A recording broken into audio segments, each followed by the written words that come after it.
a fantastic sequel that rivals the original. The at the time presumed final installment of the Indiana Jones franchise was released on Memorial Day weekend in 1989, where it scored $400 million in proceeds against its $55 million budget.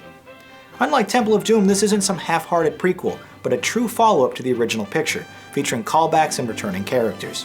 The 2-hour and 7-minute film sees treasure hunter Indiana Jones following in his father's footsteps to find the Holy Grail before the Nazis can claim the artifact for themselves. Donning the fedora and whip for a third time, Harrison Ford once again illustrates why he's such a captivating and capable leading man. He portrays Jones as a reluctant hero who's forced to reconcile his beliefs with his doubts.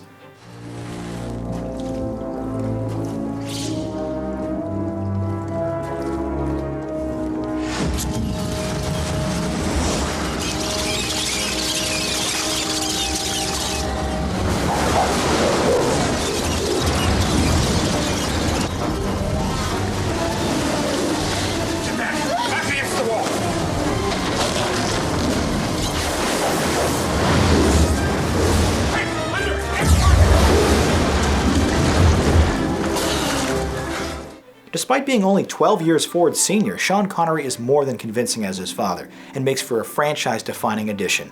Their relationship, filled with bickering and hesitant trust, feels like a real dysfunctional father-son dynamic, and more importantly is hugely entertaining and often funny. Alison Doody portrays a beautiful but untrustworthy accomplice, while Julian Glover is excellent as the polite but uncompromising villain. An exciting cold open set in the Utah desert features River Phoenix as a teenage Indiana who squares off against a group of grave robbers. It's a fun prequel-like sequence that effectively serves as a proof of concept for the Young Indiana Jones Chronicles TV series that premiered a few years later. This opening chase also establishes a number of the character's now famous trademarks, working as great in-jokes for the fans. Departing some sage advice to our young hero, the fedora-wearing grave robber remarks, "You lost today, kid, but that doesn't mean you have to like it." In an effort to offset the more macabre tone of the second film, director Steven Spielberg opted to lighten up this movie with plenty of humor, both physical gags and amusing dialogue. The PG-13 rated film is definitely the funniest entry in the series as a result, and is markedly more enjoyable because of it. The entire film was a string of non-stop excitement, which includes a train chase, a boat chase, a motorcycle chase, an airplane chase, and finally a massive tank chase. The action and spectacle in this centerpiece tank sequence are ramped up even further, filled with dangerous stunts, big explosions, and last-minute rescues. The acclaimed director makes great use of his locations, like long unbroken crane shots inside a Venetian library to reveal a discovered clue, or low-angle shots as Indy stares out over an impossible precipice. John Williams' score is some of his best work, incorporating bellowing horns and sweeping strings into existing melodies for fabulous results. One of my all-time favorites growing up, I practically wore out my widescreen VHS copy of this while falling asleep to it on long summer nights. The picture's awesome climax that sees Indiana facing off against a series of faith-based challenges also compelled my friends and I to recreate our own version for a short film in college.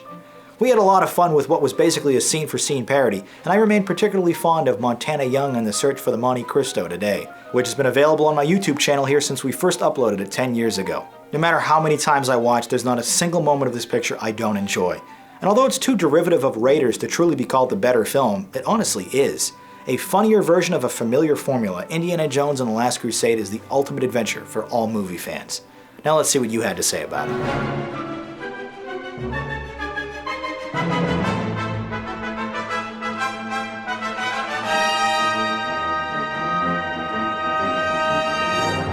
Unanimous praise was given to Ford and Connery's chemistry, as well as the action and humor. We both agree this is an amazing film. That does it for this quick excerpt, but if you'd like to watch full episodes of Movie Night and submit your own reviews to be included on the show, please visit the Jogwheel YouTube channel. My name is Jonathan Paula, thanks for watching, and have a good movie night.